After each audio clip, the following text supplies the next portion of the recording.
Hi! இன்னைக்கு வந்து ராகி களியும், கீரை குழம்பும் எப்படி பண்ணுறதுன்னு சொல்கிறேன். நீங்கள் ராகி களியும், கீரை குழம்பும் சாப்பிட்டிங்கன்னா ரொம்ப சூப்பராக இருக்கும்.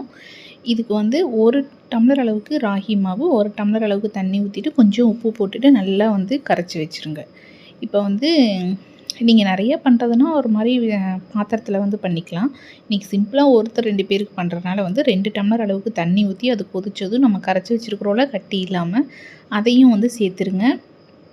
ராகி களியில் வந்து கொஞ்சமாக உப்பு சேர்த்தா டேஸ்ட் நல்லாயிருக்கும். இப்போ வந்து நீங்கள் பருப்பு கடையிற மத்து இருக்குதுல்ல, அதை பேக் சைடு திருப்பியும் கிண்டலாம். இல்லைன்னா வந்து ஏதாவது மரக்கரண்டி இருந்துச்சு அப்படின்னா அதையும் பேக் சைடுக்கு திருப்பி கிண்டினீங்கன்னா வந்து ரொம்ப ஈஸியாக இருக்கும். இது கட்டி இல்லாமல் நல்லா மிக்ஸ் பண்ணி ஓரளவுக்கு கெட்டிப்பட்டு வந்ததுக்கப்புறம் அடுப்பை சிம்மில் வச்சுட்டு இந்த மாதிரி வந்து க்ளோஸ் பண்ணி ஒரு 2-3 நிமிஷத்துக்கு அப்புறம் மிக்ஸ் பண்ணிவிட்டு மறுபடியும் க்ளோஸ் பண்ணிவிட்டு கையை வந்து நல்லா தண்ணியில் நனைச்சிட்டு தொட்டு பார்த்தீங்கன்னா கையில் ஒட்டவே ஒட்டாது ராகி களி. அந்த மாதிரி இருந்துச்சுன்னா கரெக்டாக இருக்கும். இதுக்கு வந்து அளந்து ஊற்றி வைக்கணும்னு இல்லை. புதுசாக வைக்கிறீங்கன்னா இந்த மாதிரி அளந்து ஊற்றி வச்சுக்கலாம். இல்லைன்னா வந்து சும்மா எப்பவும் போல் தண்ணி கொதிக்க வச்சு சைடில் சுடு தண்ணி வச்சுக்கிட்டே வந்து நிறைய பண்ணுறவங்களும் அப்படி தான் பண்ணுவாங்க. அளந்தெல்லாம் ஊற்ற மாட்டாங்க. சைடில் சுடு தண்ணி வச்சுக்கிட்டே பத்தலைன்னா கொஞ்சம் கொஞ்சமாக வந்து ஊற்றிக்குவாங்க.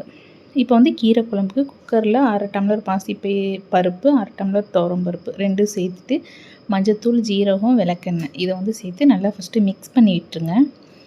நான் வந்து இதுக்கு முன்னாடி கீரை குழம்பு வீடியோ போட்டதில் வந்து குக்கரில் வந்து கீரை வைக்கக்கூடாது, மூடி வச்சு வேக வைக்கக்கூடாதுன்னு சொல்லியிருந்தாங்க. எனக்கு தெரிஞ்சு அது கலர் மாறிடும் அப்படிங்கிறக்காக தான் அது ரீசன் நினைக்கிறேன். கலர் மாறாமல் இருக்கிறதுக்கு மஞ்சள் தூள் சேர்த்துருக்குறோம்.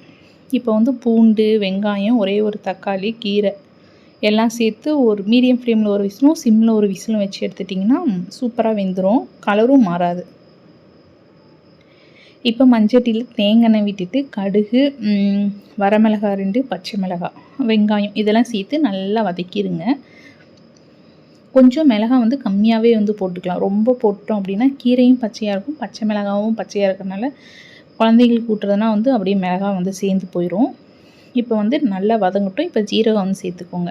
நம்ம ஆல்ரெடி ஜீரகம் சேர்த்து தான் இருக்கிறோம். கொஞ்சம் இதுலேயும் சேர்த்துக்கங்க. நிறைய ஜீரகம் சேர்த்தா ரொம்ப நல்லது தான். ஜீரகம், கொஞ்சம் வந்து உப்பு, கறிவேப்பிலை எல்லாம் சேர்த்து நல்லா வதங்கினதும் லாஸ்ட்டாக பெருங்காயத்தூள் சேர்த்து ஒரு வதக்கிட்டு அப்படியே பருப்பு வேக வச்சுருக்குறோம்ல அந்த இதில் கொட்டி உப்பு சேர்த்து நல்லா கடைஞ்சிட்டிங்கன்னா சூப்பராக ரெடி ஆயிடும். லாஸ்ட்டாக வந்து கொஞ்சம் நெய் விட்டுக்கோங்க. பாருங்கள் கலர் மாறவே இல்லை. எனக்கு தெரிஞ்சு நான் சொன்னது தான் ரீசன் நினைக்கிறேன். மூடி வச்சு வேக வச்சா கீரை கலர் மாறிடும். அப்படியே தான் இருக்கும். வேறு எந்த ரீசனும் இருக்க மாதிரி தெரியல. அதுக்காக தான் நம்ம மஞ்சள் தூள் சேர்த்துருக்கோம். ட்ரை பண்ணுங்கள்.